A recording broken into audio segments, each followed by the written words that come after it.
Well, we know the pandemic has been rough on New Jersey businesses. So what is it like to open a business during the pandemic? We recently profiled MacroBites in Asbury Park. We wanted to check in tonight, see how they're doing. And joining us tonight are the owners, Fritz Georges, Jared Atkins, David Lewis. Gentlemen, good to see you guys again. Thanks for taking some time out. Thanks for being with us on News 12. Absolutely. How you doing, Kurt? Good. David, let's start with you. You have a food prep business. You've been open a couple of months. How is it going? It's going great now, actually. You know, we've opened the marketplace here at Asbury Park. We have the cafe out in Robbinsville, New Jersey. We've been able to adapt to the pandemic and really keep our sales up.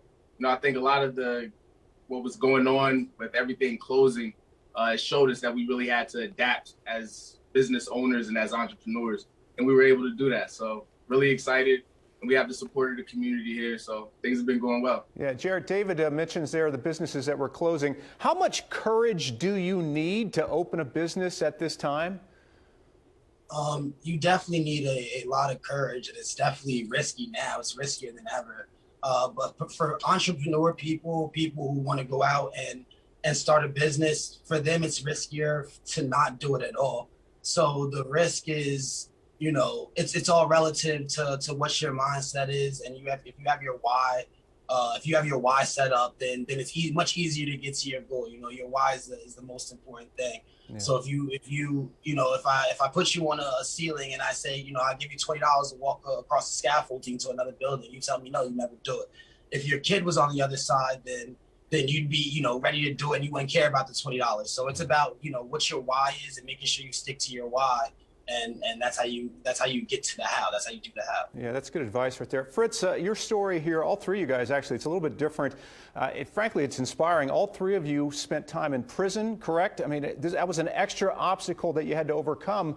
I'm sure a lot of people are wondering how you were able to do it. Actually, it was like very hard to overcome because, you know, with our record, us coming out of prison, we got turned away a lot. You know, us being felons, trying to go get loans, support from our friends and family. Like, we was just getting doors shut in our face, like, all the time, constantly back and forth. And it was hard, but we overcame it. We stuck together. We made it happen on our own. We worked hard, sleepless nights, tears, blood, sweat and tears all night in the kitchen. And we made it happen. And we, most importantly, wanted to do it for our community and to give back. And it's something special for us, and we're going to keep thriving for it. I mean, as I said, I think you just summed it up. Very inspiring story that you guys have. Let me ask you, so in the last couple of months, what did you not anticipate? What are some challenges that maybe surprised you? And so one of the things that probably caught us by surprise was the indoor dining not being open back up as some of the COVID numbers dropped. We got into this space and kind of had an idea that maybe we would have a broader sit-down area, you know, a place where people could sit down, eat, and have more space for that. And we weren't able to do that with the regulations now. So we just had to change the model and, like I said before, adapt and make sure that we can still keep our revenue up, even with those challenges. Do you get a sense that people are ready to come back and eat indoors? It's just a matter of the governor loosening the restrictions? Absolutely. I think people are ready. I think the weather is just getting nicer. We just saw the forecast coming up. You know, it's going to be in the mid-60s next week. I definitely think people are ready to come back out. I already see people, you know, on the streets, and, you know, more people are getting the vaccine. People are being safer, taking precautions.